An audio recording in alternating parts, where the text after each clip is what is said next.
tayo. Sana naman na-Espiritu Santo. Lord, salamat sa pagkain na binigay mo ngayong araw na to. Sana marami pang susunod.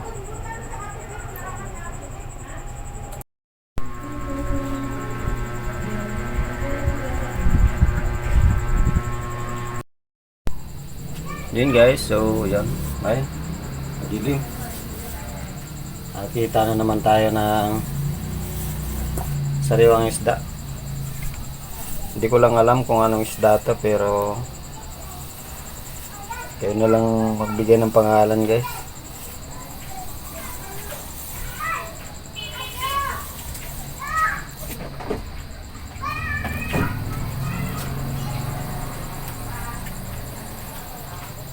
Ang gagawin natin dito is i-steam lang natin. Lagyan natin ng maraming mantika. So yung ginagamit natin guys, yung olive oil. Tinanggal ko lang sa ano to, lagayan para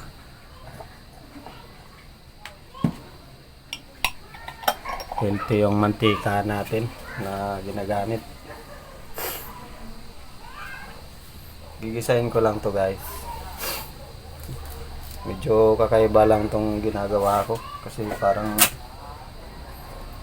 hindi pa to nagagawa ng iba eh. Sabagay, kanya-kanya naman tayo ng diskarte guys sa pagluluto. Kaya ako ginigisa to guys. Paliwanag ko lang. Kaya ginigisa ko muna to para kumano yung amoy ng bawang, yung lasa niya, para maluto yung bawang. Tingnan nyo na lang guys yung gagawin ko. Medyo paitimin lang natin ng konti.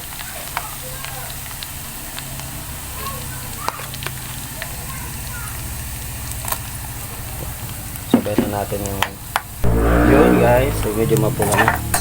So naamoy na natin yung bawang. Tapos sabay natin to. Yan.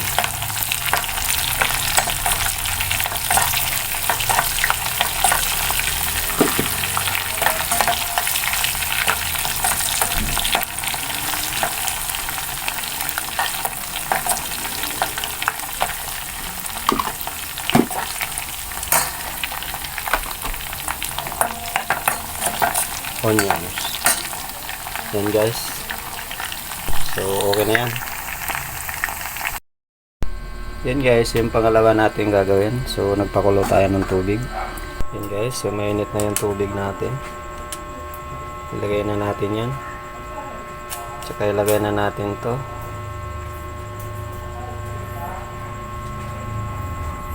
Tapos ilagay na natin tong isda. Yan, ilagay na natin yung mantika na inano natin kanina.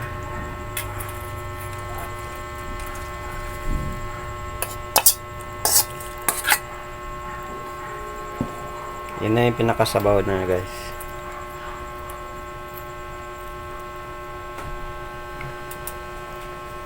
Kasi yung isda kakatas pa yan.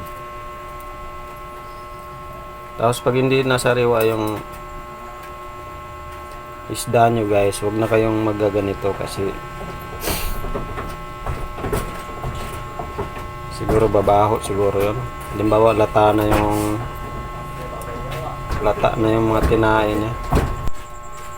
So lagyan natin ng paminta yan. Pino tong nilagay natin guys.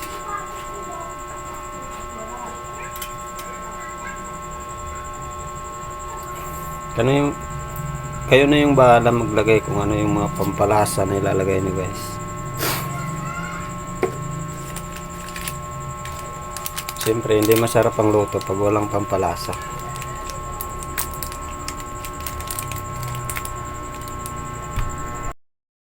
Yun guys, hintayin lang natin siya mga ilang minutes.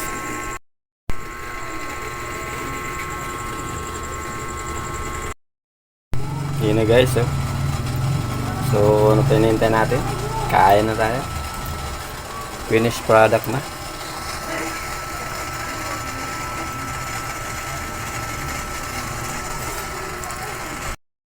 Okay na guys, luto na yung ating steam na isda. Hindi ko alam kung anong pangalan nito.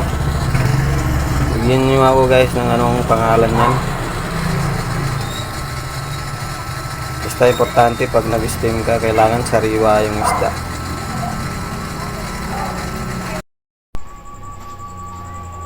Steam.